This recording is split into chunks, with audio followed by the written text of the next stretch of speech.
Hello, everyone. It's Dr.SHIVA Adure. We're about to go live with someone who I really enjoy having a conversation with, Laura Eisenhower. I just want to play our quick intro for everyone. We're going to be going live with Laura Eisenhower on the topic that we're going to talk about many things, but one of the topics that we're going to focus on today is I really want to have a deep discussion of how Zionism equals Nazism equals Brahmanism. And it's a deep political discussion we're going to have, but also a philosophical and a cultural discussion. So that's what we're going to talk about. Let me just play our quick intro that we put together that'll get you guys excited, and we'll go right with Laura. This meeting is being recorded.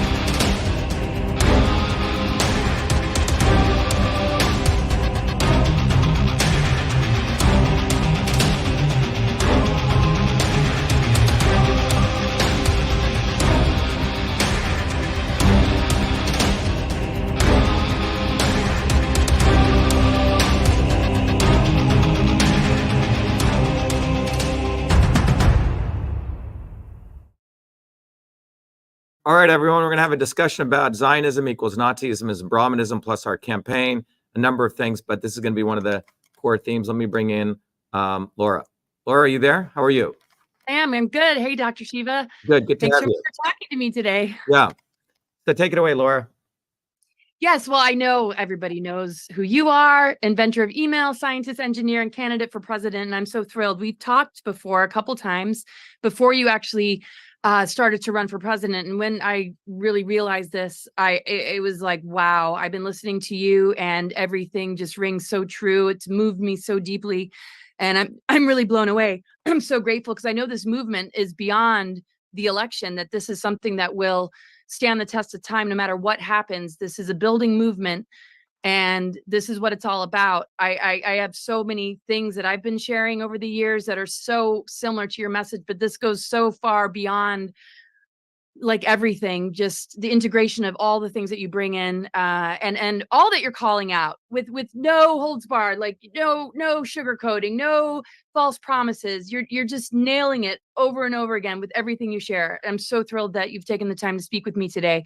So talk to us about that and how so many people just don't recognize these leaders that pose as heroes that are very much wrapped up in the Zionism and how that does relate to these other isms.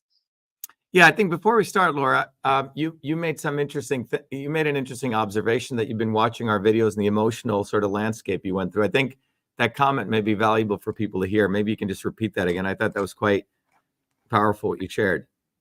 Oh, I just feel everything. Happy tears. I feel the anger, the divine rage, the righteous anger that you talk about.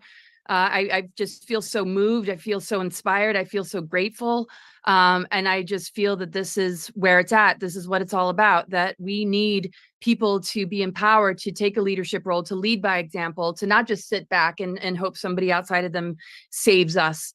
And I mean, this is the time that I feel that all our soul experience should be bringing us to this breakthrough. Where else do we have left to go? Why is this still going on? Why are people still so loyal and attached to these false promises and scenarios that really just keep that carrot dangling?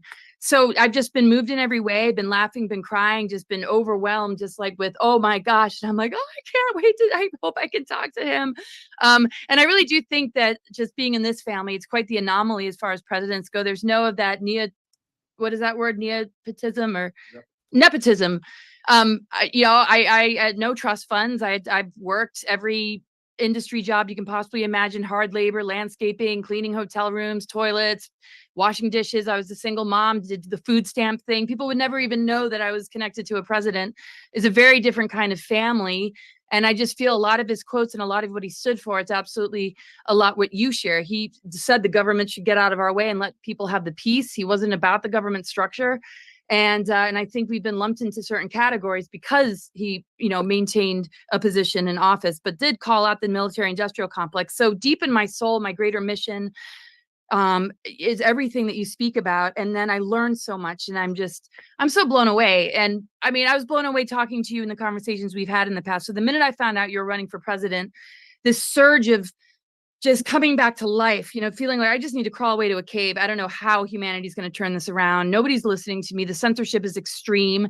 And I'm not really here about me. I'm about the people. Like, rise up and remember who you are and what you're made of. And I just love what you're encouraging. I love what you're doing. And I'm going to try and maintain my emotional neutrality while I talk to you. But I'm just like, every time you say Zion Cox, I'm just laughing. I'm just like, yes, Yeah. finally. You know, and I can't even believe some of the criticism, or even just anybody even wasting their time questioning or contemplating, oh, you're saying this or you're doing that. It's like, man, I'm cheering you on. I'm so thrilled. And I can't wait to just participate more. So Yeah. And I think to the audience listening, I think people need to understand when Laura says that she was not a trust fund kid and all that. I mean, your great grandfather was President Eisenhower. And so the journey you lived is the journey of pretty much working class Americans. So, and I think people need to understand that, but I think we haven't spoken in about a year and a half. And I think the last time we spoke was with some QAnon guy. Remember that? And Nico or someone like that. It was a night conversation. And basically, I think I shattered a lot of his illusions about this whole Q stuff. But anyway, what I thought we would talk about, and we could start with, which relates to a lot what your, great grandfather talked about, is it's related to this. You know, it's about the fact that there's a very small set of people who have worked very, very hard to brainwash 8 billion people. And it's a very deep brainwashing. And this is sort of the heart of it, to think that these other people, I call the swarm, have a right to rule over other people. And to those people who are new to this, everyone, take with your, instead of watching some stupid Netflix, take 15 minutes and go watch the Swarm video. You can go to shattertheswarm.com and you should watch that video. It took me probably 50 years to do that video in 15 minutes, but it's a consolidation of a tremendous amount of knowledge, which really explains to people who is these people, right? People have talked about the military-industrial complex, military-industrial academic complex. Trump called it the swamp, and it really isn't right? The deep state. But this gives a engineering systems approach, so you really understand the nature of the swarm. It's a multiracial, decentralized, international organization of a number of people who work together. It's not any one. You can't say it's the banksters. You can't say it's these people or that people. It's a whole set of people. And the interesting thing is, among those people, they also have their own internal fights.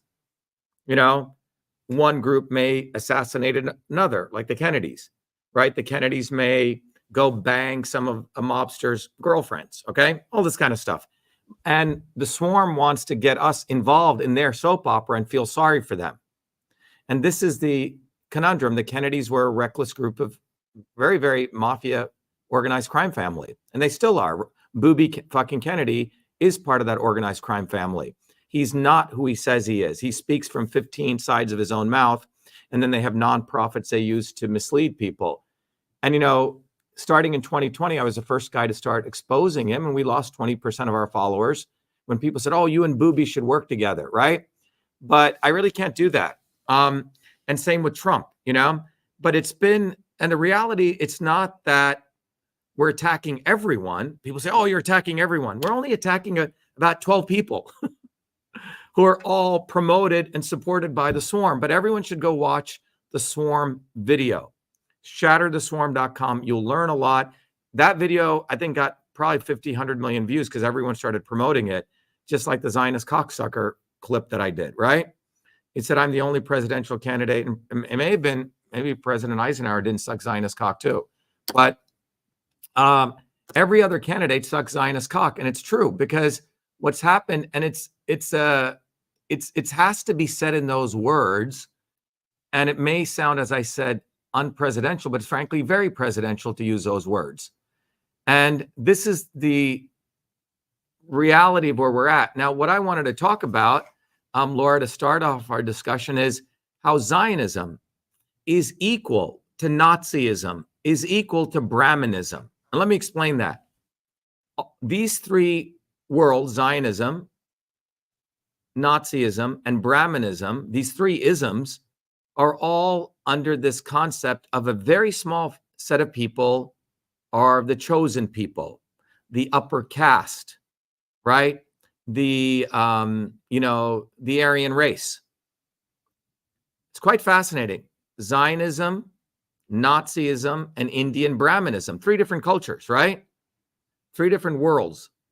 And what's fascinating is Nazism and Zionism use the symbols of Hinduism, which is the swastika, right? Which is, you'll see all over India if you're traveling. And the Star of David, which really isn't the Star of David, is actually a much older Indian symbol. So I find that fascinating. So what is Brahmanism? What is Brahmanism? And everyone needs to understand this, and you'll understand why I'm so vicious at exposing this fool, Vivek the Snake, who's overnight promoted as somebody, right? And he was backed by the mainstream media, backed by the Brahmins, backed by the Zionists, and backed by the Nazis, all of them. And let me tell you why I say this. Because Brahmanism, Brahmin, is a very interesting word. Now, in ancient times in India, it was all about meritocracy. So, you worked hard and you became, let's say, a great blacksmith. You worked very hard and you became a healer. You worked very hard and you became a great warrior. It was based on merit. And the notion of a Brahmin was a intellectual, okay? And a learned one, all right? But you worked hard. You could come from any background. It wasn't a birth lottery. Somewhere along the way, these vocations people became based on birth lottery. So if your father was a Brahmin, a very educated intellectual, automatically his son could get to be a Brahmin. Forget whether he did any work. And if you were a blacksmith, or if you automatically, your son could only be a blacksmith, and so on. And that became what was called the Indian caste system, C-A-S-T-E, caste system. And it's interesting, if you go to Boston, they'll say, oh, here are the Boston Brahmins. They don't refer to the Indian people, they refer to the elite of Boston. Okay, so the term Brahmins, you can look at it. So somewhere along the way in Indian history, the caste system started becoming by birth lottery. And that became highly, highly oppressive. So you could be a very hardworking guy who grew up in a humble family, and you had to just pick coconuts the rest of your life. In fact, they had a job like that, which is what my caste was, coconut pickers. That means I would have to be a coconut picker, my son, etc. And they enforced these with viciousness. Okay? Typically, the people of the lower caste happen to be darker. All right? And they separated them. They started saying these people were dirty people because they're dark. Don't touch them. So when my mom was growing up in a village in South India, if she went to the well to get water, the Brahmins will say, shoo, shoo, you pig. Treat her like a dirty pig. It's disgusting. And that is a lineage of Vivek Ramaswamy. That is a lineage of every Brahmin who lives in the United States. And many Americans don't even know about this. And many of the Indian Brahmins are the ones who are running all the tech companies. Okay? And those same Brahmins are the ones who ran all the infrastructure for the British during colonial times. So the British were white men with crowns, and they realized that they couldn't run the administrative state of India after the Battle of Plassey in 1757. So they decided, we'll find brown guys because they want to feel superior and they want to subjugate their own people even more. So what's interesting is, going back to the caste system, a little bit of history. So the caste system was this very institutionalized system of racism, institutionalized system of elitism, all of it wrapped up together. But around the 8th century in India, a number of very powerful religious leaders asked a fundamental question. Oh, you claim there's a heaven. If there's equality in heaven, why isn't there equality on earth? And these people are very devoted to God, okay? Devotional music comes in. The concept of bhakti, B-H-A-K-T-I, which means devotion. And they said, they were this sort of like the Protestant Reformation movement, they said, this is nonsense, this caste system.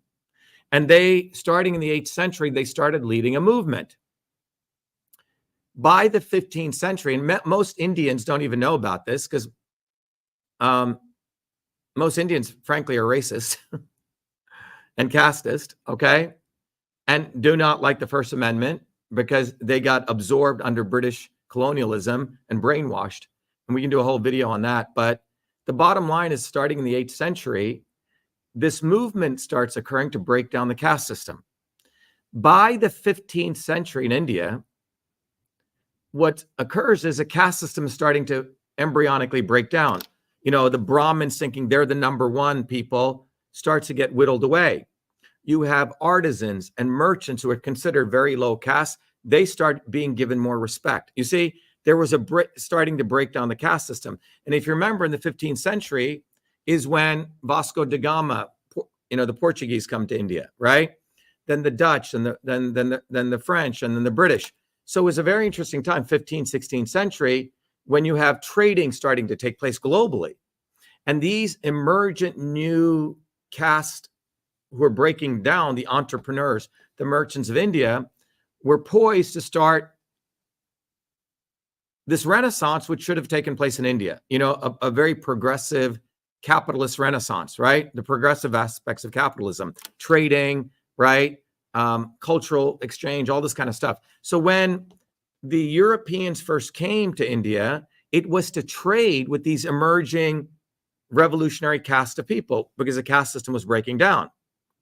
And so that's what really happened during the 16th, 17th century. The British, who loved divide and rule, realized, wait a minute, we're going to have to trade with these people. But remember, India was run by kingdoms, kings, just like the whole world was. And there was this emerging entrepreneurs of India coming up. So the British did something quite devious. They went to this old, you know, reactionary force of these failing monarchs, and they bolstered them up. They should have died. The monarchy was breaking down all over the world. And what they did with those monarchs, they said, look, we'll help you guys out. You help us out. And so in 1757, Britain actually takes over India in the Battle of Plassey. Okay. They went from a trading force and to being an occupying force. And part of what they did, Laura, was they went and got these old priests, the old conservative, reactionary, fanatical Brahmin Hindu priests. And they found pre-8th century Indian caste law, pre-8th century draconian Indian caste law, very strict on who you could marry, you know, because in the 60s, people were starting to do mixed marriages and all. And they recodified, instead of imposing British law on the Indians, because they knew there would be an overnight revolution, they imposed pre-8th century, like 700-year-old caste laws back in India to control the Indian people. 99% of Indians don't know this. Ooh, I'm a Brahmin. What are you attacking Brahmins, you know? Well, shut the fuck up, because you don't even know what you're talking about. So the British went and got 700-year-old draconian caste law, brought it back, okay, which said the lower caste women had to expose their breasts, for example. Crazy shit. Upper caste women could cover their breasts. And all these Brahmins know this. And when you attack a Brahmin in India, oh, we're a minority, we're being attacked. They almost flip the BLM script. You see what I'm saying? They're using the woke script against the legitimate injustices that they did. Oh, all right. Right. So the British reimposed pre-8th century draconian laws to bring back the caste system, which once again said, if you're a Brahmin, you're a Brahmin and you're in the business class, and it reinstantiated it.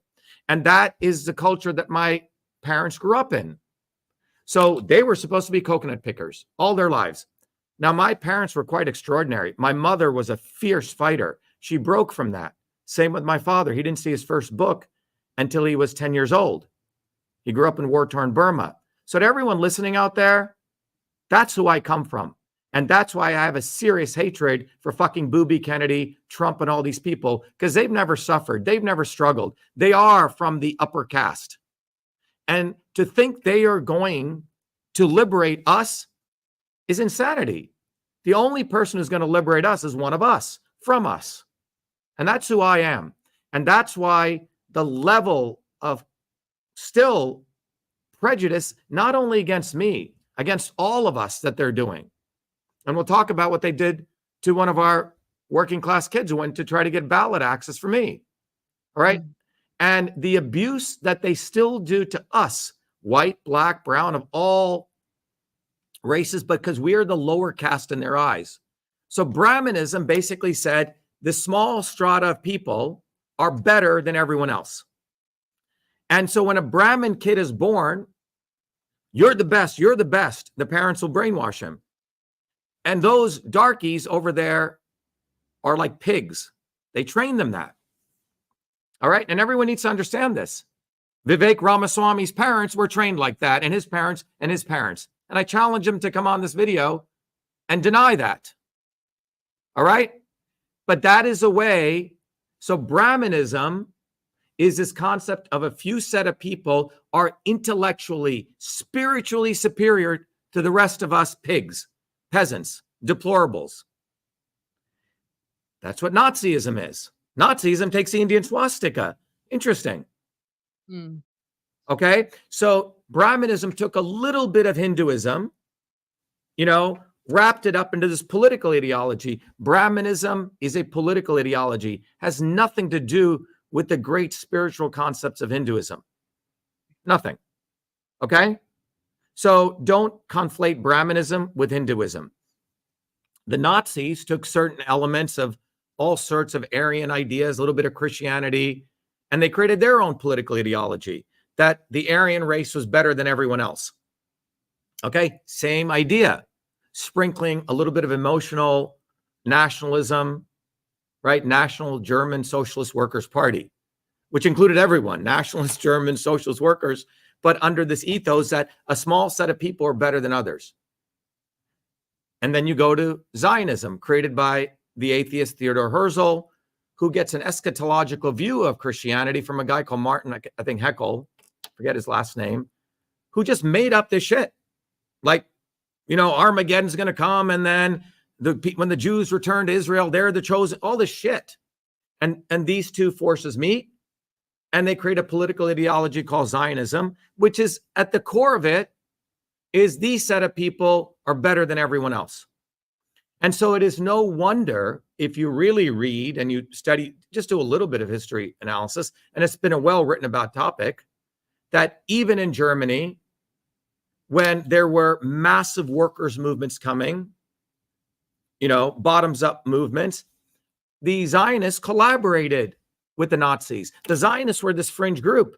Many, many powerful, progressive fighters who wanted to fight Nazism, Jews who wanted to fight, were butchered by Zionists. Zionists collaborated with Nazis. Again, you do not need to be Jewish to be a Zionist. 50 to 70 million.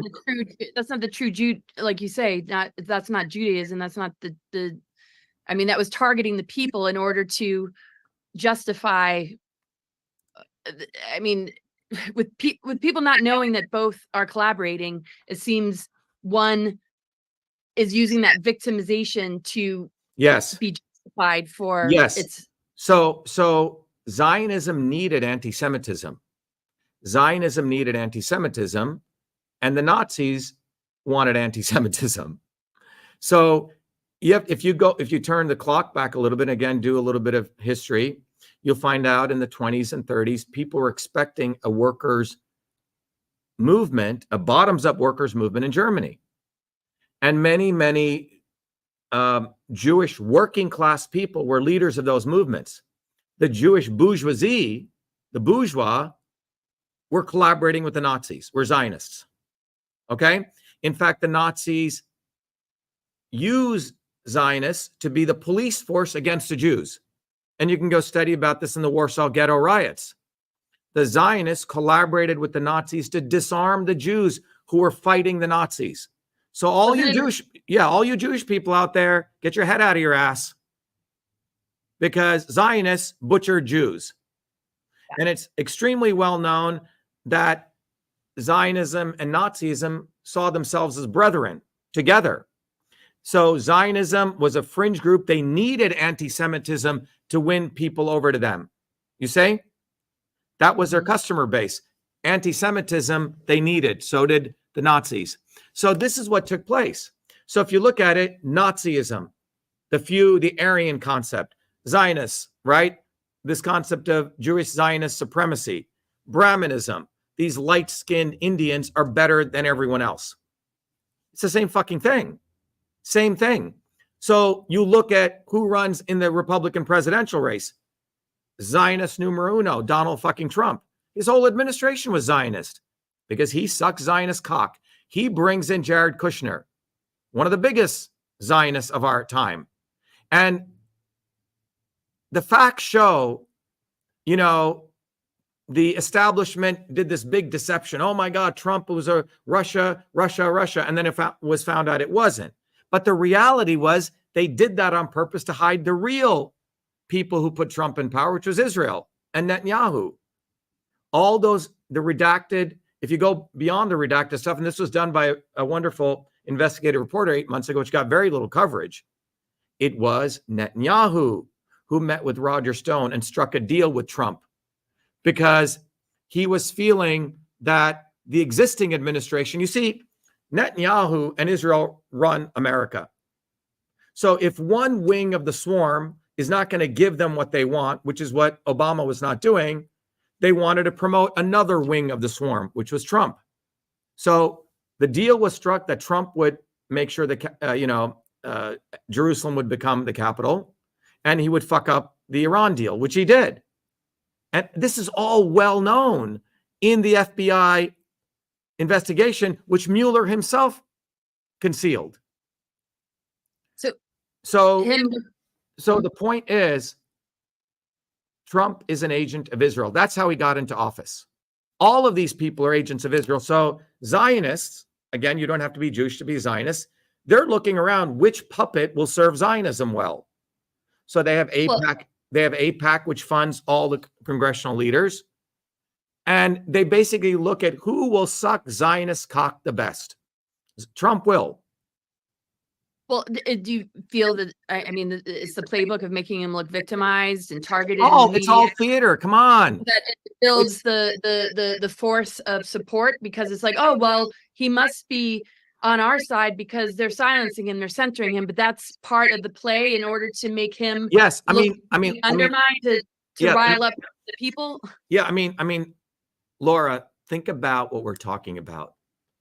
I mean, you just have to close your eyes and think about the magnitude of what we're talking about.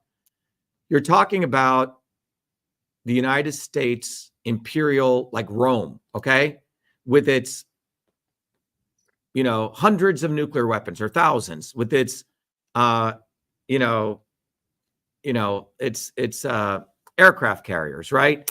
It's the weaponry of imperial, not Rome, but imperial America.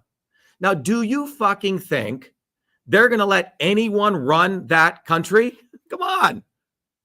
They're not. So they have to give this illusion of democracy. Countries like China, people in India knows it's corrupt, right? People in China know they have a dictatorship. But the most interesting country, which has the First and Second Amendments, they have to disarm the working people, mentally brainwash them. So trillions of dollars go into something called theater, acting, Hollywood, to do this theatrics. And it's very sophisticated. None of this is by accident.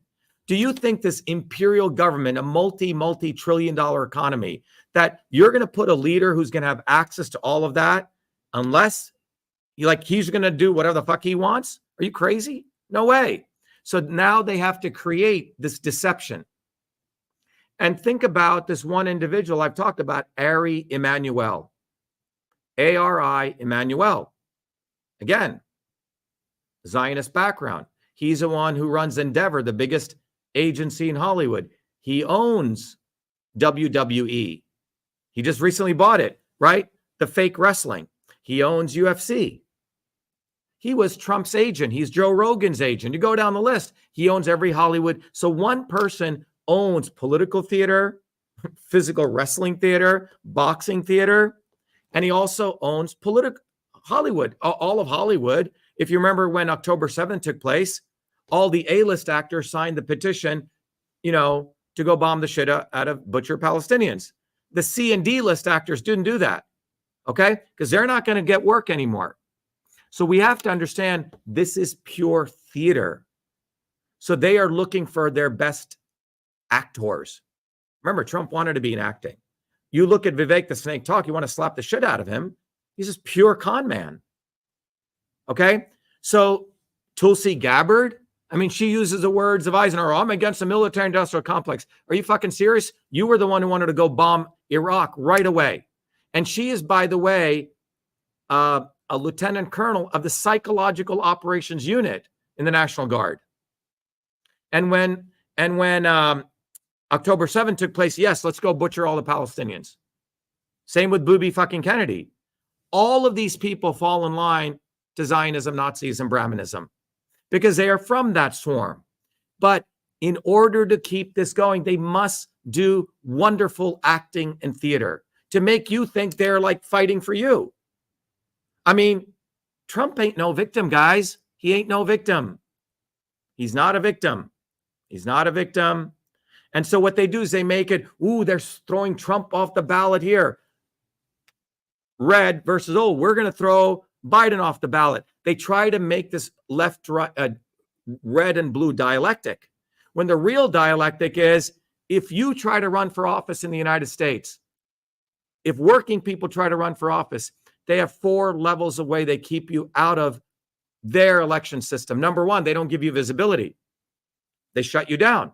Well, we got visibility in 2018 when I ran against Warren in 2020 by sheer hard work. They said, shit, this guy got his name out there. Then we got on the ballot, which is the second thing they try to keep you off. We collected nearly 50,000 signatures over those 2 elections. How? Us actually going out in the cold. Booby Kennedy raises $15 million from his Zionist hoodlum friends and is going and hiring signature collection vendors, which should be illegal. He doesn't even do the work. All right? So we got on the ballot. Then they kept me off the debate stage illegally. And then after I won the election in 2020 in the Republican primary, then at the last part of it on the election cycle, they can flip the votes. You see, they have multi-layers of redundant systems to make sure we, the peasants, we, the people, never get someone like me to be our representative. And you have to really understand this. You have to really, really get this. So when I attack Tulsi Gabbard or Booby fucking Kennedy or Bernie Sanders or all these morons, Fucker Carlson, they're all part of the intelligence network. And the American people really need to understand this. They are never going to allow us through their system to get there. Every time we play by the rules, they cheat. These people are all cheaters. They don't work hard. Their kids don't have to work hard. We have to work hard. We have to live by the sword and die by the sword. They don't have to. So you're looking at someone, everything I have, I've earned. And most working people, everything we have, we've earned. They've earned nothing. They steal, they cheat, they lie. Go look at this guy, Vivek Ramaswamy's resume, a history of cheating and lying. He bends over to the swarm. He sucks Zionist cock good. That's why overnight he's everywhere. It's just the facts. It's the brutal, vulgar facts. And we have to use that vulgarity to describe these people because it is pure, undistilled, real truth. Him wearing a truth hat is like Satan wearing a hat that says good. All right? So that's how deceptive these people are. They've become so deceptive. They have all this data that's saying, wow, a lot of people are watching Dr. Shiva. They're loving his message. Vivek, start repeating that. Trump, start saying that. Booby, start saying what he does. And literally they repeat our shit, Laura. Literally. And we've seen it. So the point is, what are we going to do about it? What are you going to do about it? Well, the first thing we need to do about it is to recognize that we have a huge opportunity because the movement for truth, freedom, health exists. And it took me, I just turned 60 December 2nd. It's taken me 56 years of my life to figure this shit out. I've gotten the best training in the engineering sciences. I have figured out the swarm, and I know how to shatter the swarm. Yes, I invented email. Yes, I invented many other things, but my greatest contribution to humanity will be teaching hundreds of millions of people how to shatter the swarm, giving them the science, the engineering theory, the tools. And that's what Truth, Freedom, Health is. We are an institution that is growing every day, so you don't have to suck Zionist cock. Period. That's what this is about. Because either you want to be a slave, and some people do because they want to be conned. They want to, because they're themselves con men, because they haven't learned any skills. They don't have any inner integrity. 99% of the people who think Vivek Ramaswamy or Trump is helping them, you have to go really look at them. They've been dumbed down and they've been taken advantage of, or they themselves are con men, one or the other. And so our movement, is really doing something quite profound, because a guy like me, Laura, was supposed to be co-opted by them, right? And I never could get co-opted, and my history speaks to that. But our movement exists. Everyone listening, Truth, Freedom, Health, go there. And I'll play a video shortly, but you can understand the dynamics that they use. And if you're too lazy to go to Truth, Freedom, Health, go watch Shatter the Swarm, okay? But you must learn, and you and your children must learn, that an MIT PhD who used to teach system science to them, like Prometheus bringing the fire, has taken that knowledge for humanity. So you can't say, well, I don't know what to do. No, I can teach you what to do. I can teach you how they fuck you, okay? Literally. And if you want to learn that, go to truthfreedomhealth.com. Now, and you can become what we call a warrior scholar. We want you to get on the ground. We want you have to do theory, laboratory, and practice. No different than if you wanted to learn to be an electrician, theory, laboratory, practice. You want to be a nurse, theory, laboratory, practice.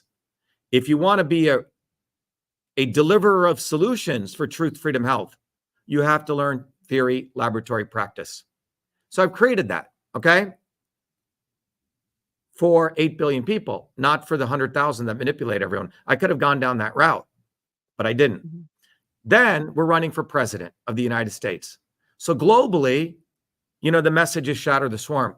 But at this point in history, my run for president, it basically says to you, there is truly an us versus them, the real fight.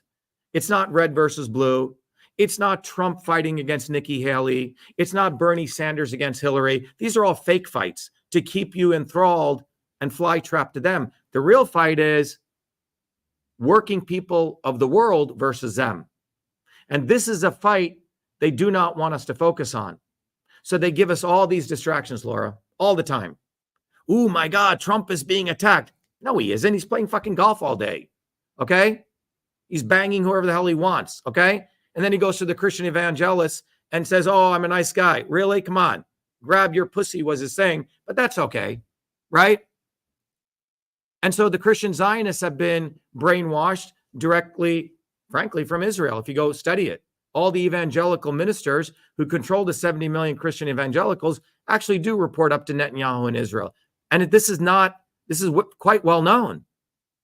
Mm. So the Christian Bible Belt evangelicals, who are good-meaning people, and that's who Trump appeals to entrap those people. Okay? And Biden tells you, I'm a Zionist, openly. So the swarm has this foundational operating system ideology of a combination of Nazism, Zionism, and Brahmanism all together, globally. This is why when they butchered the Palestinians, the Indian Brahmins are, oh yeah, hip, hip, hooray. There's a reason for that. So I'm sharing with you the deep operating system, because I hope all of you get educated and don't get bamboozled anymore. And you share this video because we get shadow banned. But materially and in a very, very grounded way, what can you do? Well, number one, go to truthfreedomhealth.com and don't fuck around. Go learn the stuff. Otherwise, you're going to waste 20, 30 years of your life. You're going to wake up at 80 years old. Shit, maybe I should have learned that shit. Go do it. But right now, you can do a couple of things. You can go to shivaforpresident.com because you know they're not going to give us visibility.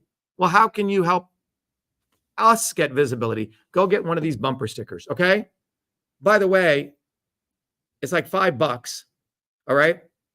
And why is this important? Because you put it on the back windshield of your car, the rear windshield, 100,000 people see it. That's one process. The other process is, I don't think people have an understanding of when the opposition sees this, they start shaking. They're like scared shitless because you're saying fuck you to them. And every one of these that goes up, you're basically, it's one razor cut to the swarm. So go get one of these if you seriously want to be lazy, but you want to do it in the easy way. You can go to Shiva for President. You can download this flyer, absolutely free. And with this flyer overnight, download as many of these. Go to your library, burn out their printers. You paid for it, tax dollars. Print as many of these flyers and hand them out to your friends. Give them to your family. What does this flyer say? The flyer says the lesser of two evils is killing your children. And what is that about? It's about that graph. This red line right here, Laura, is from 1980-70 to today, how the life expectancy of the American public is going upside down. So this is what they have delivered. If I were to tell you, you started a company and you hired a bunch of salespeople and they're taking $1 million a year in salary, and then you look at your revenue and you're losing and you have no sales, what would you do? You'd fire all of them. Well, that's what the swarm has been doing. They're literally killing your children. It's not just the vaccines.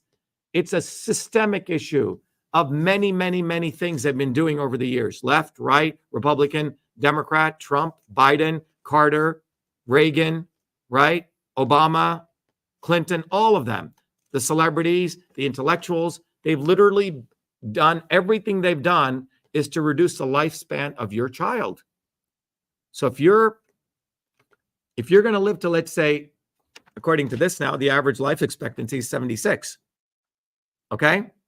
So if you're going to live to 76, your child may live less than that. This is why you find 80-year-old parents, their children are dying when they're 60 or 50. You see a lot of this. So if life expectancy is a measure of the success of the elites, they're not that successful. They suck. So how do you get out of this graph?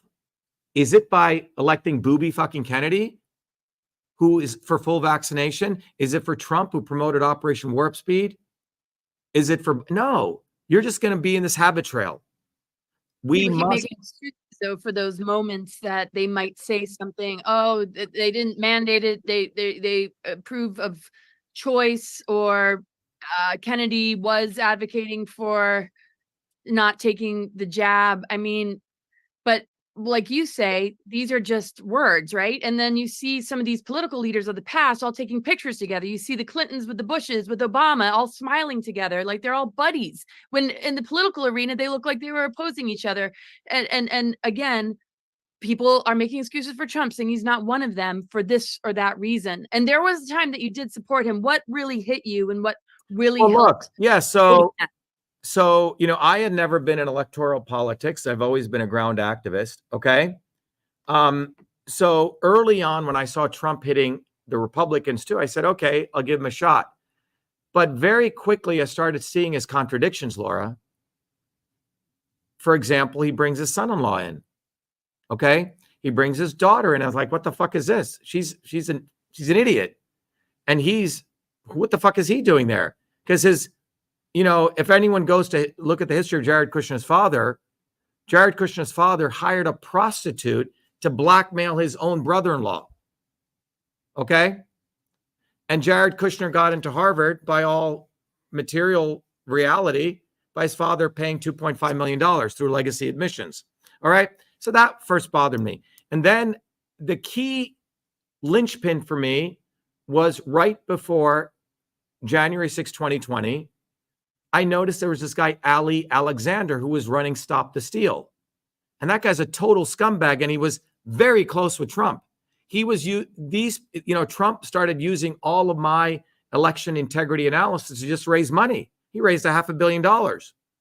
And we were going to send a bus down to January 6th. And I stopped it. I said, something really, really smells. And I did the right thing. Okay. My intuition kicked in.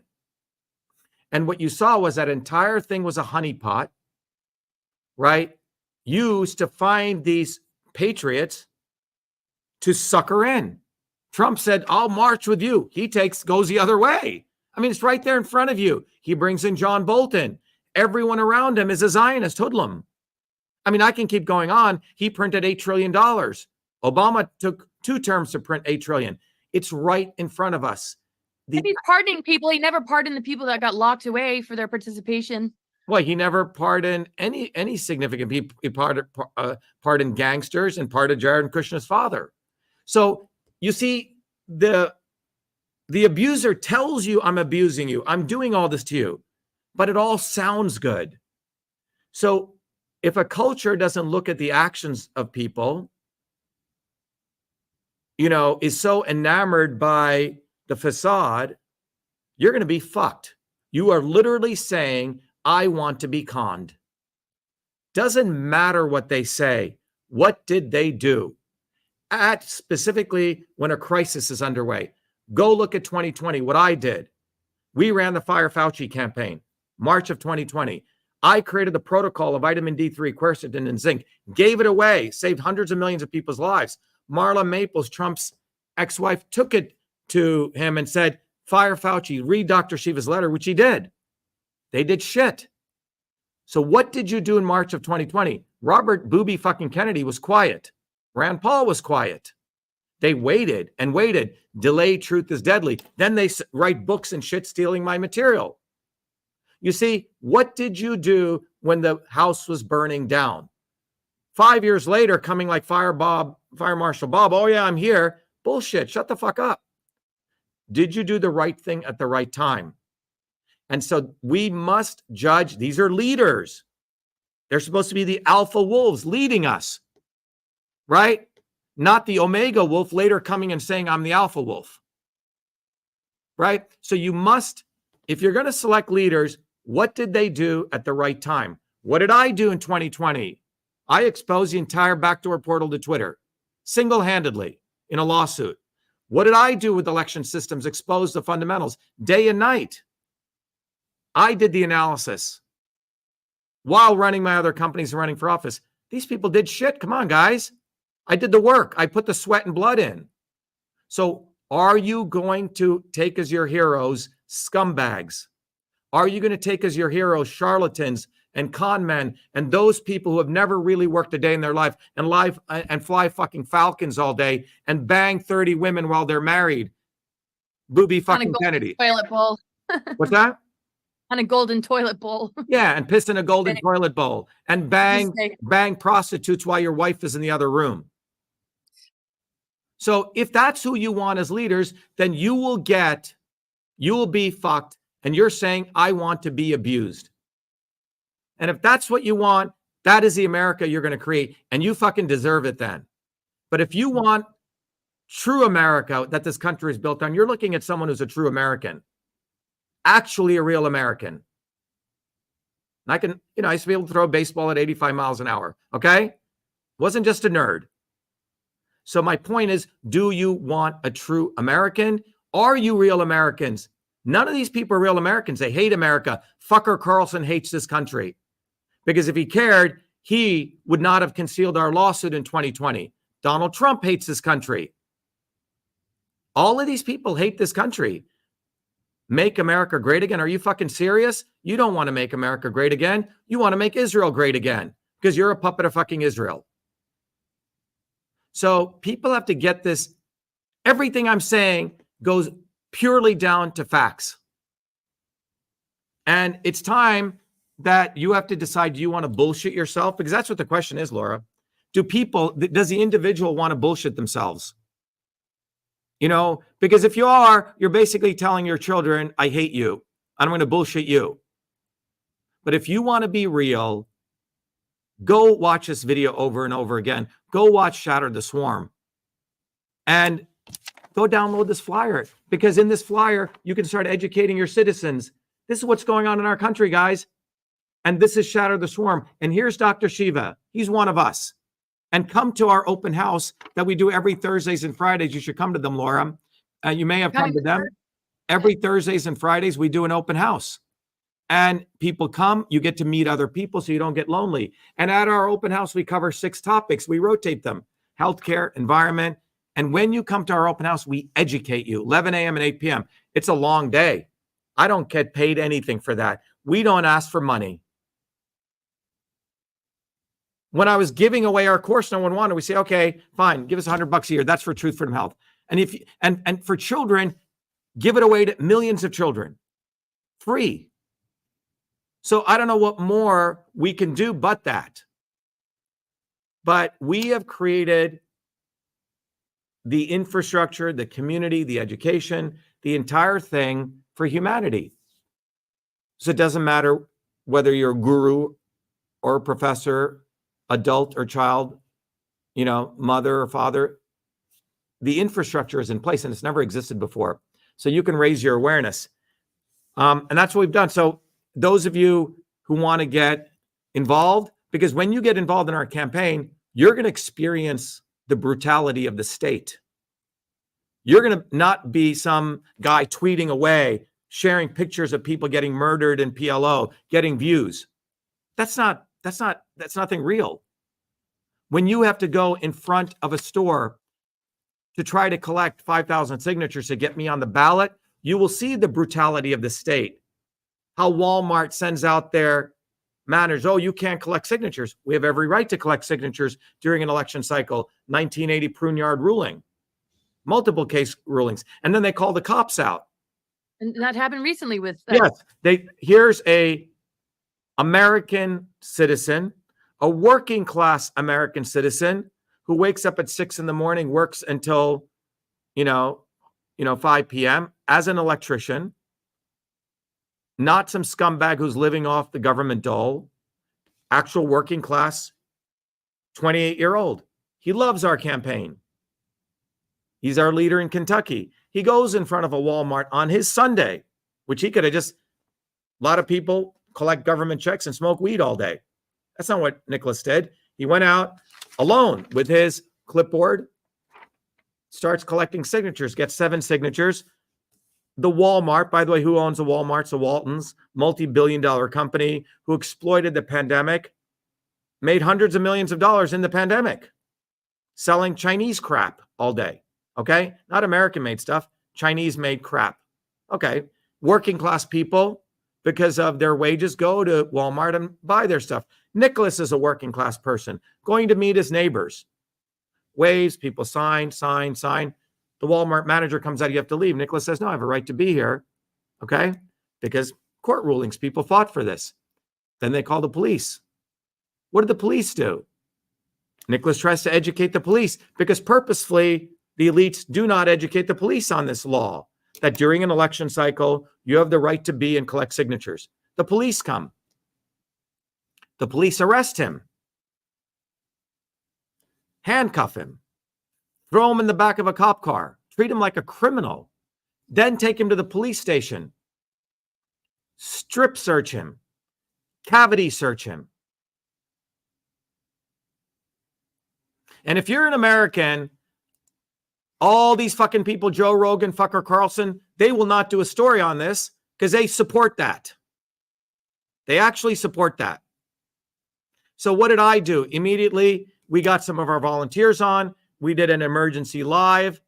And people said, what can we do? We gave the name of that police station, okay?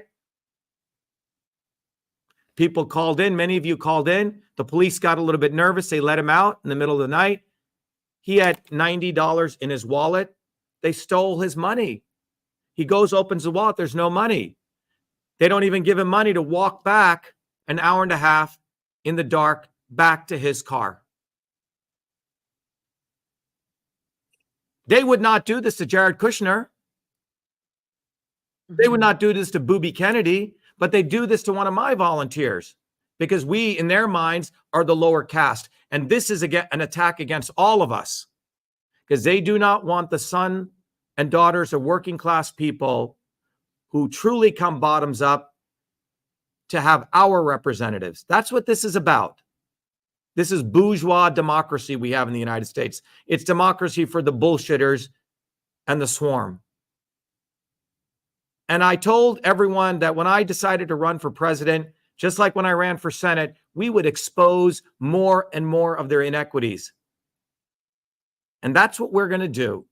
So people break all their fucking illusions and let go, let go, let go. So if you're on a spiritual path, the goal of all great spiritual paths is to see things as they truly are.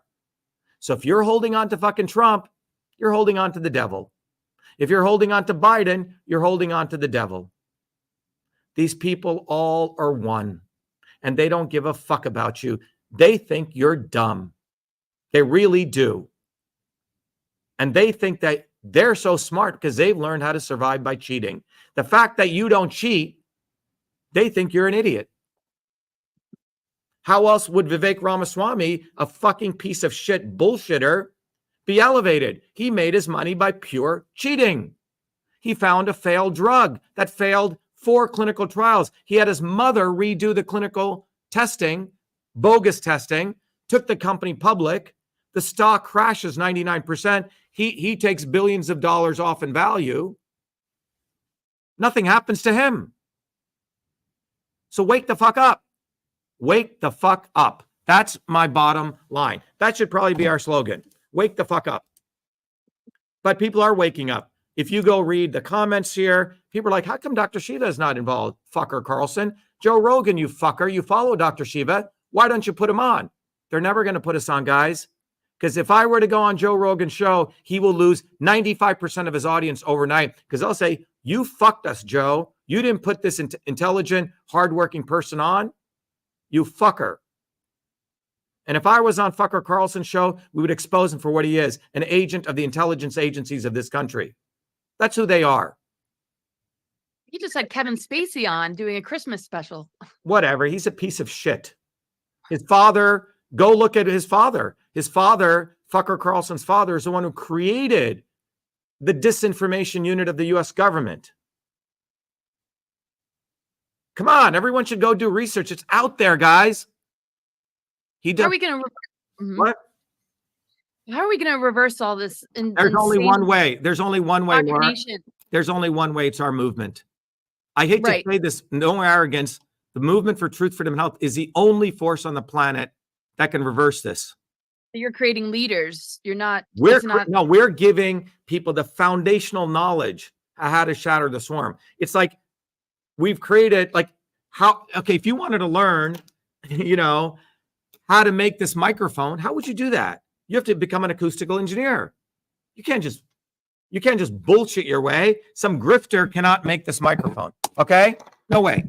You can't do it. You have to be an audio acoustical engineer. You have to. So if you want to build a movement, you have to understand the principles. There is scientific principles. That's what I've uncovered, Laura. And I've figured out a way to teach people that, the pedagogy of that. And then so we give people the theory, the laboratory, the practice. Theory, laboratory, practice. So our running for office is a part of that practice. So if you really want to learn, if you want to get strong, you have to go to the gym and work out. If you want to be a citizen, you have to exercise your muscles of citizenship. And that is what we are. You go hand out a flyer, that's what you'll find out if you have real courage. Oh, I got my guns, I got my Second Amendment, I'm so fucking strong. Most of those people are pussies. They talk a big game, but they're afraid to go meet their neighbor and hand out a flyer. Talk to them. You go out alone in front of a parking lot and you hand out a flyer, collect signatures. That's pure courage. That's courage. You go hand out the lone voice with a megaphone and you talk the truth in an open town square. That's exercising free speech. You're alone. You're naked. That's real courage. All right? And that is what we train people to do. And we give you support. We are training real people who are highly enlightened people, self-reflective people, people who want to truly change the world. You know what? You don't need a lot of those people. You don't need a lot, because one of those people is equivalent to having an army of 10 million idiots. So if you truly want, and there's people gone through our movement, and then they say, oh, I'm so busy. And some of you are here. Well, get back, because this movement has taught you a lot, and you owe it to teach other people. It's a learn, teach, and serve model. So the discipline, Laura, has also been taken out of American culture. You know, if you want to learn calculus, you have to do so many problems. Oh, it doesn't matter. Just whatever, as long as you do the work, doesn't matter the answer. So we've removed focus and discipline from people. Only very few people know the amount of effort and sweat I put in to get the skills that I have. So you have a bunch of people have all these opinions, but frankly, you should shut the fuck up, because you don't know what the fuck you're talking about. But they know no one would ever go to tell Michael Jordan, oh, you should shoot your baskets like this. But it's quite interesting. People say, oh, Dr. Shiva, I think you should build your movement like this. We haven't even fucking studied anything. Shut the fuck up. Why don't you study first? Go through the process, be a good student, then you can talk. But you don't even know what you're saying. So we don't have this concept of, I'm an idiot, I'm an apprentice, I've learned something. All of that respect is gone. You see, so our movement is reestablishing that, Laura, at a very fundamental level. So our movement is truly embracing, forgotten American values. So there you go. When it comes to the school systems, the indoctrination, the kids wanting to get a sex change before they even hit puberty. I mean, once those parents begin to wake up, I mean, how to reverse the damage that's been done is unbelievable. And I know it's this movement that is gonna turn it around. It just feels so far gone. Thank God that you're doing what you're doing. It's shocking how far gone it's gone. Well, Laura, I've always been successful when I put my mind to stuff, okay? I wouldn't be doing this unless I knew that we would be successful. I wouldn't be doing this. Why would so we have to define what is success here. Success, in my view, is one, Laura Eisenhower getting this deeply, understanding these concepts, being able to see not through the Clintons or the Bushes, but through Trump, through Bernie Sanders, through Joe Rogan. You see, these are the agents that they are putting in front of us. When you have that wisdom, change will occur like that. You see, because they have the obvious establishment and they've created these devils to stick to you like flypaper. It's no wonder I don't follow any of them. Right. But I'm saying that is the foundational wisdom that people need to have. When they have that wisdom, it's over. It's like you've shattered the swarm. Well, that's why your frequency, I mean, it spoke to me. I mean, everything else is just, I don't feel the resonance. I feel shut down. I don't have the interest. I'm not following it. I'm not engaging it. And then I hear you and it's just like, everything lights up. Everything lights up. My intuition, everything. Just the frequency of your word. Laura, here's a reality. They have made all of these people are controlled. I am not controlled. Our movement is not controlled. We don't give a fuck. We're not going to suck fucker Carlson off. Oh, why don't you be nice to fucker? He'll put you on. Fuck you. We don't care. But if he wants to put us on, he should put us on. But he's not a man of truth. He's not even a man, I bet you. Okay? At a very spiritual level. Neither is Joe Rogan. These people are actually ballless individuals acting like men. And so the culture no longer creates men anymore. It doesn't. It creates a bunch of people who are essentially deballed. And they do all these other things to act like men, but they're not men. Men are supposed to be noble. Men are supposed to do things that are right, not when it's convenient for them. Fucker Carlson whining, oh, I was at Fox and I couldn't tell the truth. Shut the fuck up. You're making 20 million bucks. You can't tell the truth. You got a shitload of money in the bank account. I've always told the truth and taken the hit for it when it mattered. You are not a man. What do these people want? Like us to praise him? Ooh, fucker was he was so enslaved at Fox. And now Elon Musk has freed him. Really? We're supposed to give him credit for this? Come on. Joe Rogan is not the truth teller. He's owned by a multi-billion-dollar company, and he's owned by Zionist cocksuckers. Ari Emanuel is his agent. Look it up. He always delays truth. Delays truth. These people are all fuckers. And this started really young for you. You said 56 years. I mean, the age of 4, your whole life. I mean, Yeah, just and people, been unfolding. And did you have visions that it would get to this point that you, I mean, you, yeah. Yeah, I did. Let me tell you, because I knew this. So when I was, I think I've told you, when I was 4 years old, getting back to, the core of what we wanted to talk about today, Brahmanism equals Zionism equals Nazism. And to all you Indian, Brahmin, casteist motherfuckers, fuck you. Because these people are like invertebrates. They're invertebrates. In India, the slogan is, among the oppressed people, if you see a snake and invertebrate crossing the street or a Brahmin, beat the Brahmin first, okay? Because they're bullshitters maximus. And you can see this in the slime ball Vivek, how he slimes, says whatever needs to be said. He will suck anyone's cock. Even Trump hits him, he'll suck his cock some more. You see? No, you have to understand. This is the Brahmanical mentality. Slime. You can even, as long as they're next to power, Laura, they will suck power, Zionists, non-Zionists, whatever the cock it is, it needs to be sucked, even to take a beating. You see? So, for me, 4 years old, will never forget this memory. I'm playing soccer with a young friend. I go to his home. I didn't know anything about the caste system. His mother spits at me, calls me a Shudra, which is like the N-word, tells me to stay outside. You cannot come into our house because I'm lesser. And gives me water in a cup that is like a peasant's cup. Okay? Now, that hurt me very, very deeply. And I'm like, what the fuck is going on? I thought this kid was my friend. Went to my mother. That's when she explained the caste system. And from that day, I wanted to understand the system of violence, abuse, harassment, bullshit. So I studied everything I could get, starting as a 4-year-old kid. India used to have these little comic books, historical comic books. So I studied all these revolutionary leaders.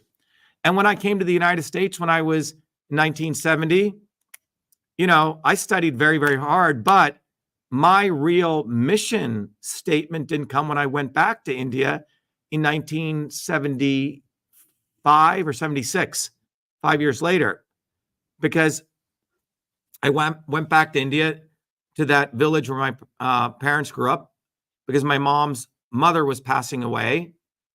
And that's when I realized, holy shit, I was just in America. They have like paved roads and running water and all this stuff. And I'm back here. And in 24 hours, I was there for about 3 weeks. I'll go back to the United States, like 2 different worlds. And I mentioned this before. My aunt lives in a little hut. My grandparents have no shoes. They work 16-hour days. And I said, holy shit. They struggled all this so my parents could get an education so I could come here. Now, if I go back to the United States and I don't do anything, not only for them, but these hardworking people, I grew up in New Jersey, I'm an absolute parasite. Now, I don't know where that thought came from, Laura, but it came from the top of my crown chakra down my spine. And I can still feel that and I was 12 years old. And as I'm leaving that village, one of those old caboose trains, my grandparents are outside of the window crying with great love for me.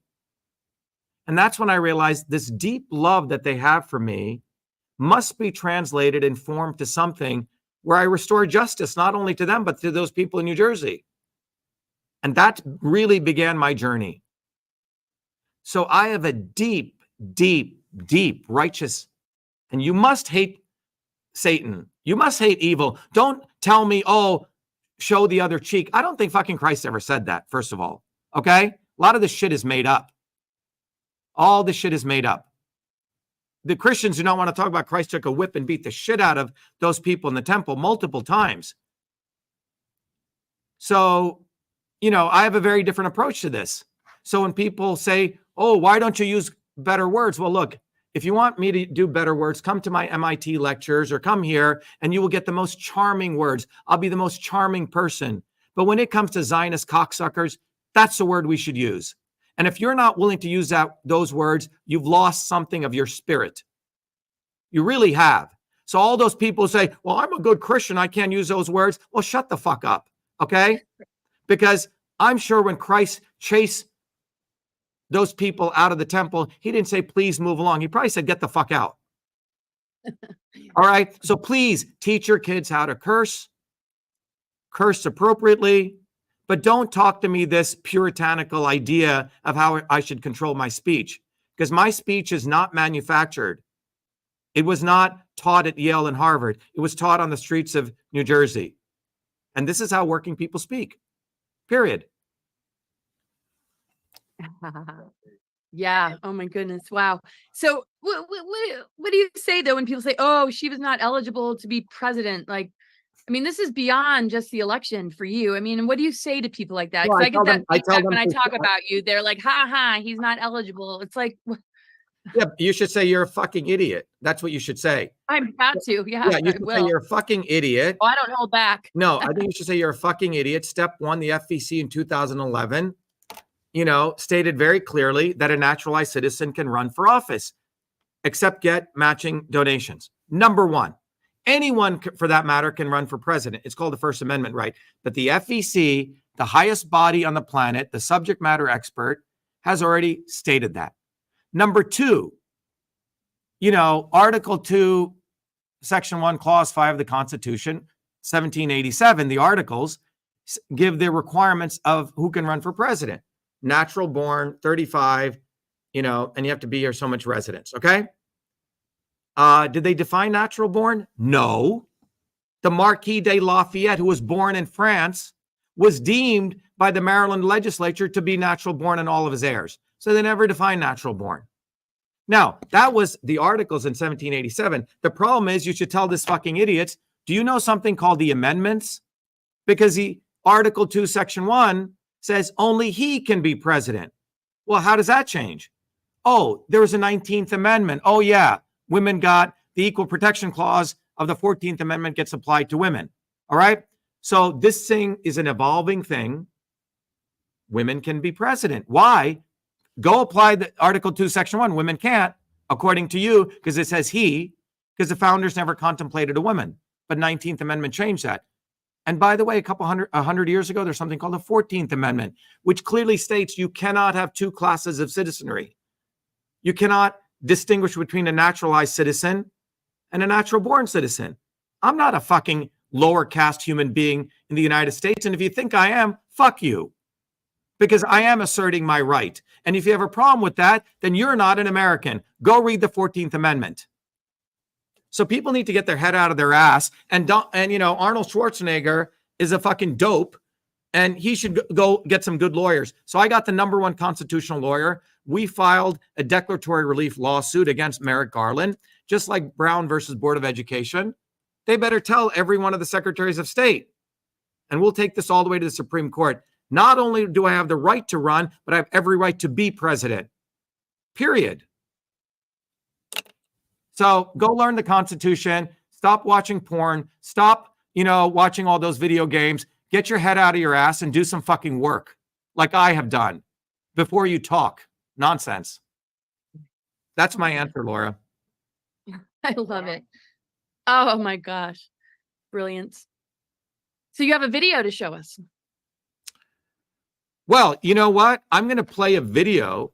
I think what I have to do is, so there's a guy called Eustace. I'm going to play a bunch of videos. If you mind, I'm going to play 2 videos, okay?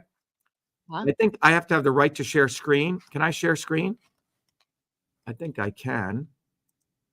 You have to give me the right to share screen. Can you make Now me? you can. Huh? Yep. Okay. Now you can. So, so let me share with you. So this is a very interesting guy. I didn't know him. But he's a guy who lives up in the Appalachian Mountains, okay? And he reached out to me. Actually, he didn't even reach out to me. He did this video on his own. Laura, so I'm going to play this for you, all right? So I think I'm going to share my screen if I do this right.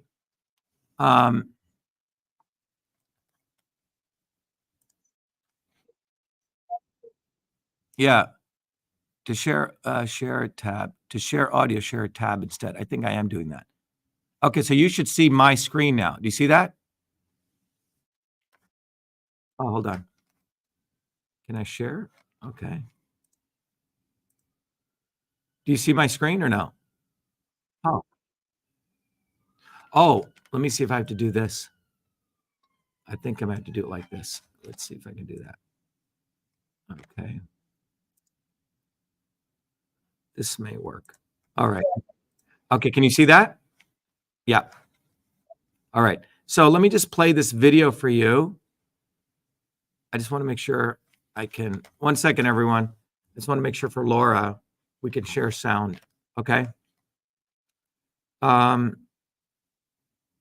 Let me. Am I sharing screen, Laura? Okay.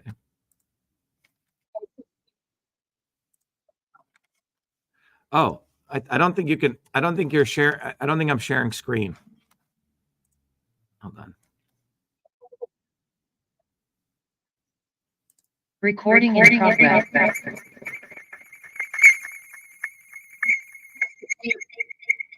Hold on a second. Hold on a second.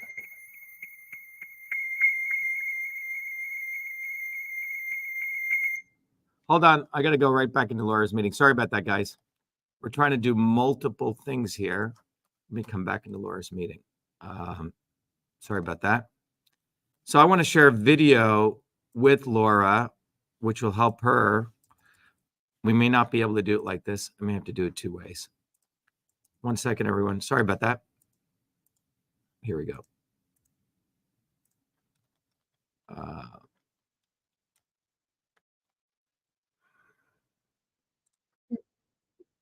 Oh, you're there. Or you're there, Laura. There you are. Okay. So can you see my screen now or no? Oh. Oh, okay. So let me try this. Yeah. So can you see this screen? You can, right? Yeah. So let me stop this again. All right. So that's working. So let me just go to this again. I just want to make sure the sound is on. There. Okay, great. All right. So you should be able to see me, right? Lori there? Okay, good. So let me play a video. And so this was a guy called Eustace Conway. Let me play this video. I found out that one of my heroes, Malcolm X, is also the hero of a man that I recently became acquainted with, who is now one of my new heroes, a fellow named Dr.SHIVA, and he stands for truth, freedom, and health. And who can't get behind truth, freedom, and health? I know I sure can. I sure as beep can. At this day and time, we really need to pay attention to such things as truth, freedom, and health. And Dr.SHIVA is probably the only threat to the establishment in this country that I've seen in my lifetime. You know, little blips come and go, but right now Dr.SHIVA is a real and serious threat to the absolute atrocities that are going on in our government here today. And he's just standing up for truth and telling people about it. And I'm going to vote for him for president because I feel like he is a man that is actually going to do something. It's a completely inverted paradigm. Dr.SHIVA is all about a bottoms-up movement, not the upper echelon telling the lowers how to live, how to be. This is the opposite of the insanity of the controllers. Dr.SHIVA can tell you all about it, and I hope you'll look at it and take it seriously, just like I have, because Dr.SHIVA is the only man that I have seen in my entire lifetime that really ought to be and is correctly groomed for being the president and leader of this country. So Laura, I'm not sure if you heard that. Yeah. So that's a guy called Eustace, I think Conway, and he's known as the last man, I think someone wrote, and they did a whole book on him. He lives in the mountains, literally off the land, in Appalachia. So that's one video I wanted to play for people to really help people understand the quality of people that this movement attracts. And our goal is to raise people's standards intellectually, consciously. But for God's sake, if you're in America, why are you putting your face in the trough of these disgusting human beings who don't give a fuck about you? And as a part of that, let me play this other video that'll teach people what this movement is about, okay? And invite you to become a warrior scholar. So let me play that. We have allowed our country to be taken over from within, and the end goal is you will have a homogenized world where we will become slaves, because there is a condition among the elites that really thinks they're better than you, deep down inside them, that you don't deserve the freedoms you have. They don't. This reality is what people need to wake up to, and we need to all unite working people. There's only one movement that can do that. And that is the movement that we started creating here in Massachusetts, the movement for truth, freedom, and health. Look, I've been a student of politics since I was a 4-year-old kid, studying revolutionary movements, left wing, right wing. There's a physics, there's a nuclear science to destroying the establishment. To build a bridge, you need to understand Newton's equation. You need to understand the laws of gravity. You need to understand Poisson's ratio. There is a way to build a revolution. And that's why I put this together. My goal is to train an army of truth, freedom, and health leaders. We don't need followers like social media. We need leaders, but they need training because the educational system does not teach them history, nothing. So in 3 hours, that's what I've started doing. That's the solution. We got to train people. First, with understanding what a system is, the dynamics of all systems that affect nature. The second is understanding the interconnection between truth, freedom, and health. Freedom is the ability to move freely, communicate freely, talk freely. Without freedom, you cannot convert ideas, hypothesis into truth, which is science. And without freedom, you can't really get to truth. And without truth, you make up fake problems and fake solutions, which means you destroy our health. And without health, which is the infrastructure of us and our body, you can't fight for freedom. Truth, freedom, health. Third concept is it has to be bottoms up. Working people, people who work uniting. And what the right wing has done is whenever you say working people unite, that must be communist. Meanwhile, they've let the Democrats run unions, which suppress workers, completely corrupt. But when you look at the arc of American history, it's been when working people came up. We need to go local. Every solution I'm coming up with as a part of this movement, we're giving the science, which is the truth, and then we tell people what they can do on the ground. Like with election fraud, you don't need to wait for some lawyer. Our goal is to train people to go local, to go local, to go local, fight locally. Forget lawyers, forget politicians, forget celebrities. You got to learn politics, and there is a science to it. They lock us down, we should be ready to shut them down. And the fourth part of this principle is a not so obvious establishment. So when you look at a system, there's always something that disturbs you from getting to your goal. Well, the biggest disturbance is a not so obvious establishment, which are those people who claim they're for you, on the left and the right. The Al Sharptons who tell black people I'm for you. The Tucker Carlsons. Do you think any true anti-establishment person will ever be on Fox or CNN? I don't think so. They both mislead working people back into the establishment. Without this solid understanding of political physics and theory, you're screwed. You're going to follow on the left wing Bernie Sanders. Oh, he said something. Or Robert Kennedy. Scumbags. Or you're going to follow some right-wing talk show host. They're not going to lead us to liberation. It's us. We're building a bottoms-up movement, and that political physics, it's a nuclear science of change.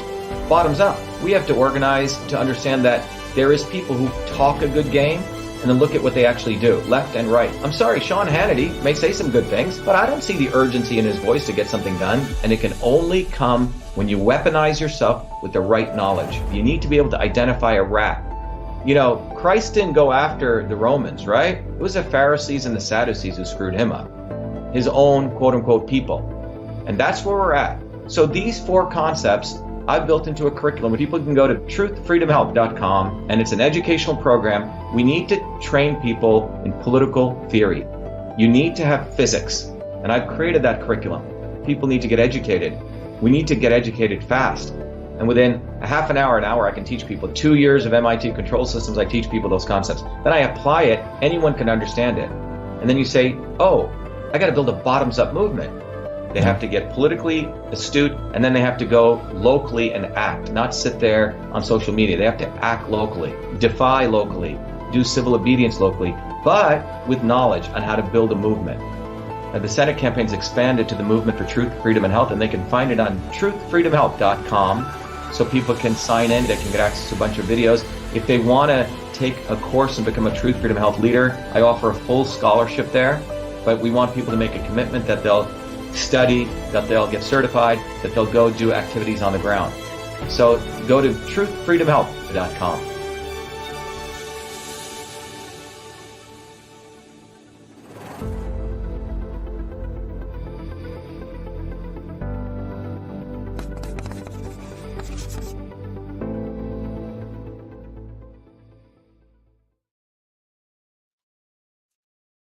All right, Laura. So that's our, the video really inviting people to go learn, to go study.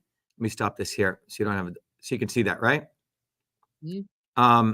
So those are the two videos. I mean, there's more videos I can play, but Eustace's one really came out of nowhere. He put it up on himself. We didn't ask for some endorsement, and then other people shared, and he and I spoke. He's a very, very kind, loving, but very, very insightful gentleman. But we have an opportunity with our run for president, our movement, for people to really get honest with themselves, and stop bullshitting themselves and stop being bullshitted too. And that's what the opportunity is, Laura. Excellent. Excellent. Wow. It's amazing. I just joined Twitter recently. I'm just being banned and censored everywhere. And wow. I'm with you. I'm thrilled. I'm so grateful. So Laura, remember I said, they do not want people like us getting on the ballot. Now, we did a pretty Herculean effort in Massachusetts getting us on the ballot. Now we're trying to do Herculean to the power of infinity by trying to get us on the ballot in, at least, 80, 90% of the states in the United States. Now, in order to do that, we need people to go collect signatures. Booby fucking Kennedy begs for money and they give him 15 million. And then he gets professional vendors. It's total cheating. But in Montana, we need, for example, 6,250 signatures in a few months. One person, can collect about 1,000 signatures. It's not that difficult as long as you get disciplined. Okay. And in order to do that, we need about 7 people. And it's easy to do. You go meet people. I love collecting signatures because you get to meet so many people. It's not a campaign event, but you get to meet your neighbors, people passing, and you have to exercise your right. Sometimes the police show up. We don't want people to get arrested like Nicholas did, but you explain to them, if they try to throw you up for trespassing, videotape it, because we will file a constitutional lawsuit and we'll win over and over and over again. So, but it's an opportunity for you to really flex your muscles, not to talk a big game. So anyone listening in Montana, go to shivaforpresident.com, volunteer. We have a couple of deadlines coming up in Idaho and Utah, a couple thousand signatures. Go volunteer. So one of the things everyone can go do right now is go to shivaforpresident.com, #4, volunteer, volunteer, volunteer. If you want to give me money, the problem is you give me money, I give you back stuff. I give you books, I give you courses, because I want you to elevate yourself. So that's what we want you to do. You have an opportunity to truly, express your humanity, flex your muscles as a citizen, and we'll push you to do that. It won't be easy because you've never done that. You're sitting behind a keyboard doing this. You have to go out and be vulnerable as people are passing by, talk to them. You'll get a lot of rejections and you have to go overcome that. But you become truly a human being. So that's what needs to happen, Laura. So I encourage people to simply, if you want to be super lazy but very effective, go get a bumper sticker, Achieve for President. If you want to take it to the next level of your game, download these flyers, hand them out. And then go to Truth, Freedom, Health, become a warrior scholar, but volunteer, volunteer, volunteer. Every Saturdays, we host an hour volunteer meeting. We get people excited. We make you accountable. We don't want people talking all sorts of crazy shit. We make you focused. And that's hard for some people, but it's good for you. You Is there get Q&A and there's a Q&A for yeah. people? So first of all, every Thursdays, we have our open house for Truth, Freedom, Health, right? So you go to vashiva.com/orientation at 11 a.m. and 8 p.m. But every Saturdays at 12:30 EST, we do Shiva for President volunteer meetings, okay? So all of this we're doing, Laura, and we're doing it with all volunteers. And notice I haven't begged for money once. If Trump were on here, if Booby were on here, give me money, I'm a billionaire and I need your fucking money. The average American only has $400 in their bank account, and they're writing out $100, $200 checks to these creeps. Don't do it. So that's what's going on. So imagine the level of brainwashing that's been done to make people do that, part with their money when they should ask them to give you money to even listen to their nonsense. Right. Well, Do you mind if I ask a question that is coming in? yeah, Why isn't Shiva suing his home state, Massachusetts? we did sue our home state. That's what I thought. We did, and we won the first Start lawsuit. doing their research. Why aren't they doing their research? We did sue. It was one of the most historic lawsuits in 2020. We sued them multiple times. First time they tried to tell me I couldn't hang up my banner on my bus. Only the real Indian can defeat the fake Indian. I sued them and they lost. We won that right. Then they said that, when they threw me off Twitter, we sued them. We won the preliminary injunction. And then the judge and my own lawyer who they appointed tried to buy me out, drop all the claims against the government, simply get back on Twitter. And now we're suing the federal government. Okay? And if you want to see those lawsuits, and I write my own lawsuits, I do better when I do my own lawsuits. So let me show that to people. And by the way, we don't, we just go do this work. And if you guys want to share it with other people, do. And all you people who have all these great ideas, get off your butt and become a volunteer. All right? So for every idea you have, also become a volunteer. Because you have to earn the right in some ways to critique the work that hard people are actually doing, frankly,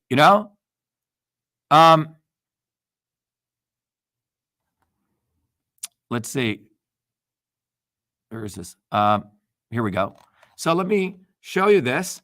So this is, Laura, are you there? I have to do the same thing again. I'm going to stop the screen here. I have to go do the same thing that we did before. I'm going to share my screen. It's a little bit easier for me.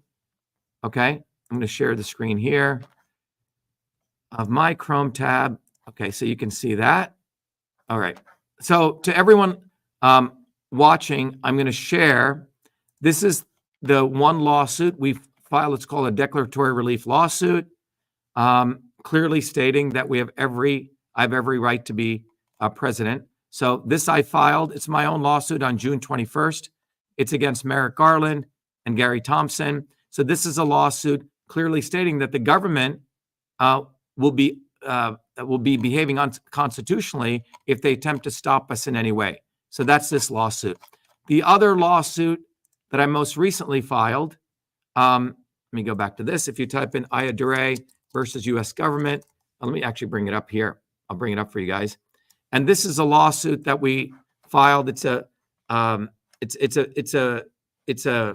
very significant lawsuit, but we're escalating our lawsuit against what we did with the Massachusetts government. Laura, I think you're there.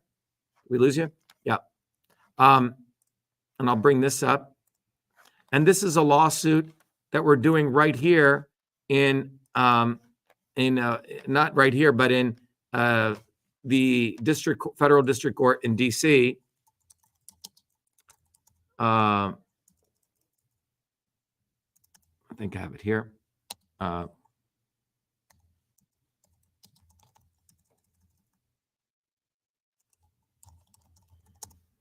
right, here we go.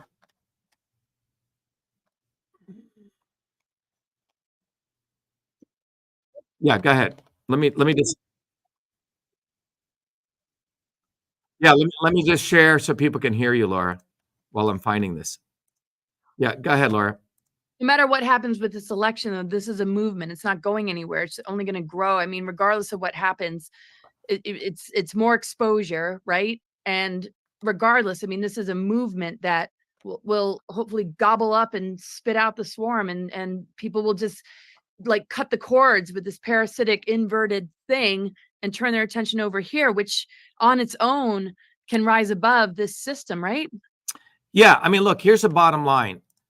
Nearly 50 years ago, people should have built a movement like this with the theory, the functional pieces, everything we're talking about. The problem is this was not done. So you're making one of the most important points.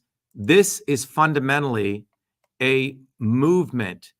It's an institution. It's a university. It's a community. It's all those things, okay? Let me just show you this other important lawsuit we filed, which has just been docketed. Both have been appointed judges in federal court. I have to, let me bring it up here so I can share the screen with everyone here. Here we go. Yeah. So let me bring it into you, Laura. Okay. So you can see it. So this is the other lawsuit. And I did this literally on my birthday. So let me bring this up. So this is December 2nd. I started on December 2nd. We had to file it. But let me bring this up in full view for everyone to see. Where did I put this here? Let's go here. Oh, here it is. Okay. All right. So I got to make the window bigger for our audience here. Great. So this, you can see that, right, Laura? Great. So this is a lawsuit that gets at the heart of what we discovered in Massachusetts, okay? But now we're going after the U.S. government, CISA, state actors, and all the social media companies. And you can see what this case is about. It's about the weaponization of a coordinated infrastructure of governmental, unostensibly private actors to silence political speech of a U.S. presidential candidate and a former candidate for U.S. Senate. And it was Dr.SHIVA who was the first victim of the infrastructure, the one who first discovered and shared the existence of this infrastructure in Ideologies versus Twitter, long before Elon Musk Twitter files, DHS leaks, Missouri versus Biden. And this was the infrastructure we discovered, how the government launders censorship to backdoor portals created by people like Pierre Omidyar, okay? And this entire lawsuit gets at the heart of the issue, which is the Congress of the United States is the one who authorizes this infrastructure. And I'll read you this core of it. It says, you know, the First Amendment of the United States, which was ratified on December 15, 1791, explicitly said, Congress shall make no law abridging the freedom of speech. Okay? However, on November 16th, 2018, Congress of the United States unanimously voted to pass the bill that created the cybersecurity, it should be Infrastructure Security Agency, CISA, which facilitated the creation of the government censorship network infrastructure, first uncovered by Dr.SHIVA in 2020, to silence speech of Americans through social media platforms. In short, Congress made a law for, quote, abridging freedom of speech, okay? Thus betraying the Constitution. And it was Donald Trump, a Republican with slogans of, quote, make America great again, drain the swamp and lock her up, who signed CISA into law. CISA provided government actors a backdoor portal into social media companies to surveil and silence speech.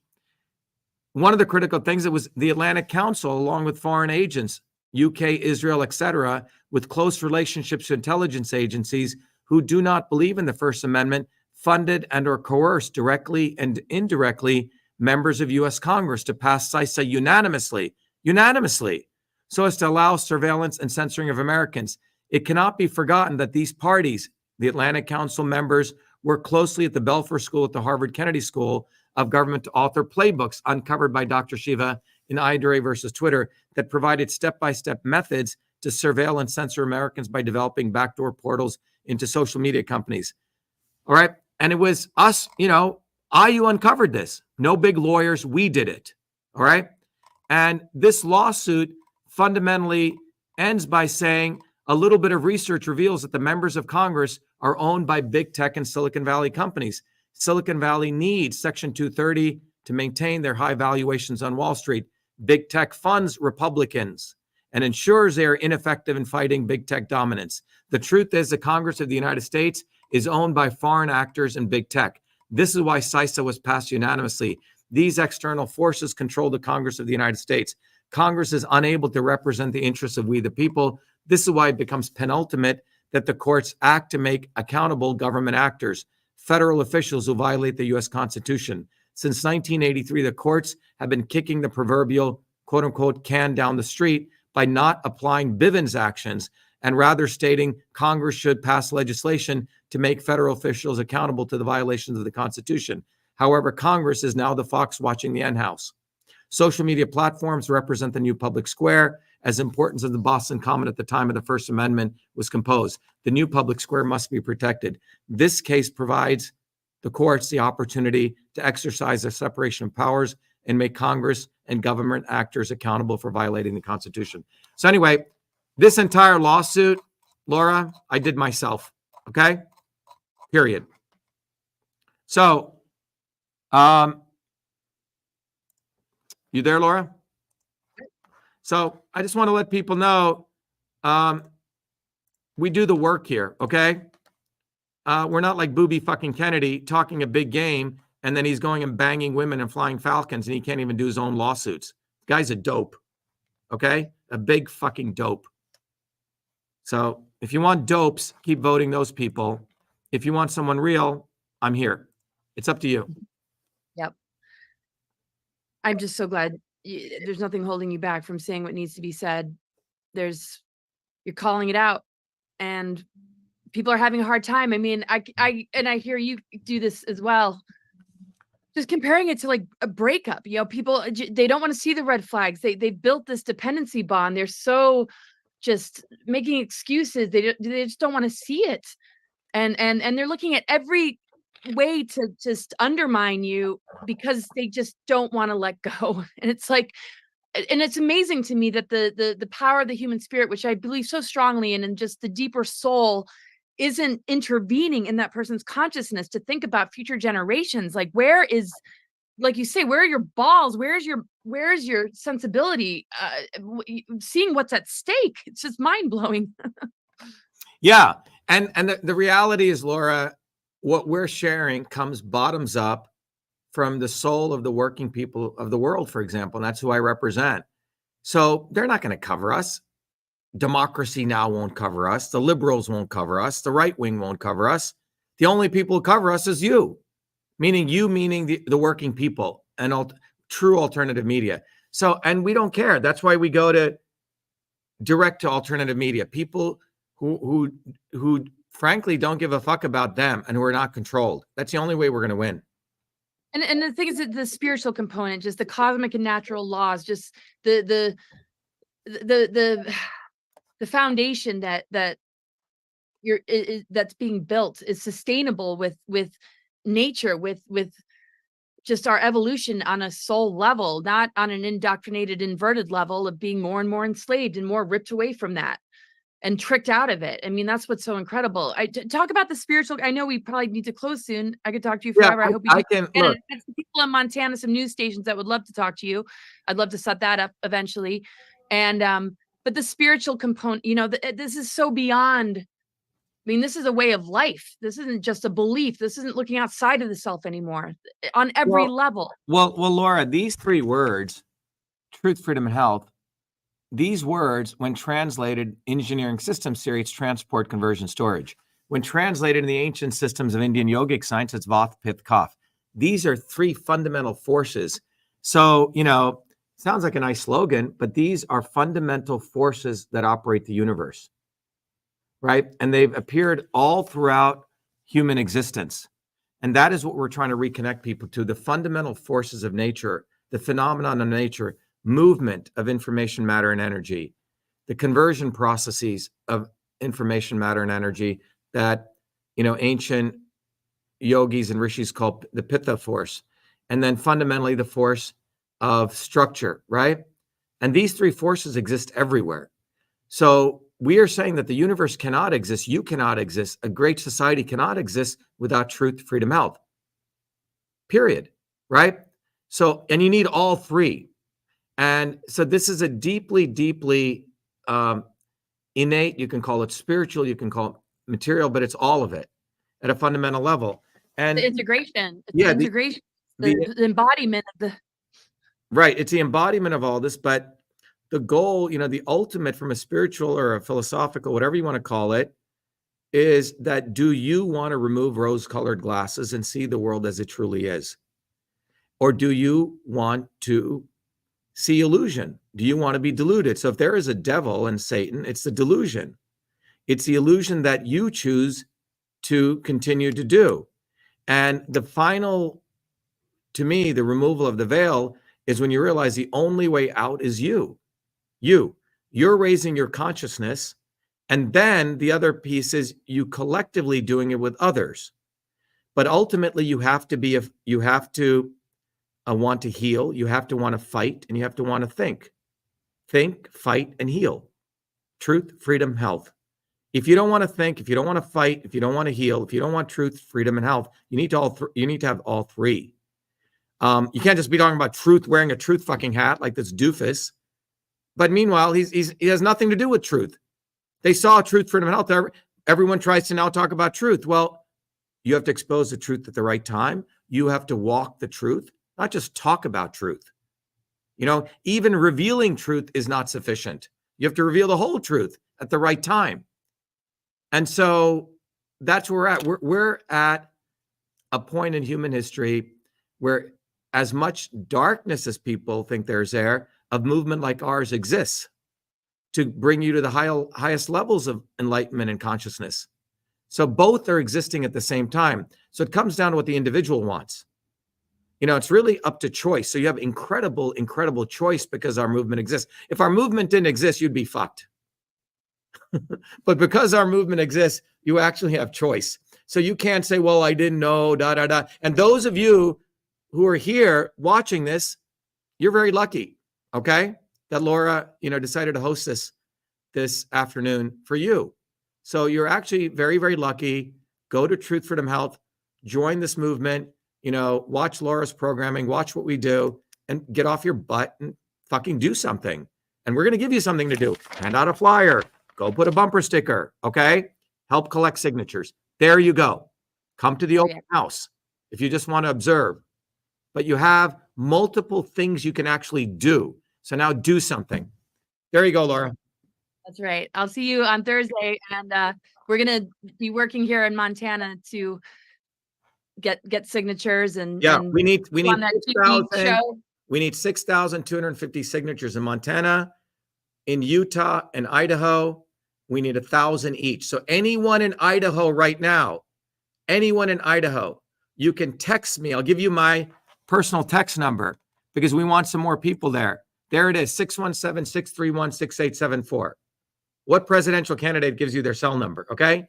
If you're in Idaho or someone in Idaho, text me there right now, okay? And we can get you on the news network in Montana, right? Yeah, definitely. Okay. And I just want to say, I talk about timing. Finally, my book's coming out. It's called Awakening the Truth Frequency, and it's very much about all of this. Fantastic. Yeah. Be in that vibration, stand in your truth, and it's going to take all of us coming together. And thank you so much, Dr. Shiva. I am so blown away. I just can't even begin to tell you how moved and how affected I am by all that you do and all that you are. And I'm just right there with you and a part of this. So thank you, Laura. Thank you Laura, be one of our leaders in Montana and get other people mobilized. We get 5-10 people there. We can get these signatures done quickly. But I'm working on it. I'm working on it. Sure. Thank you. Be well. Be well to everyone out there. I wish you be the light. Thank you. Thanks, Laura. Let me just play my let me just play my outro here, and I'll be right back with you. We need to build a bottoms-up movement. Go to shivaforpresident.com and volunteer. All right, everyone. Thank you.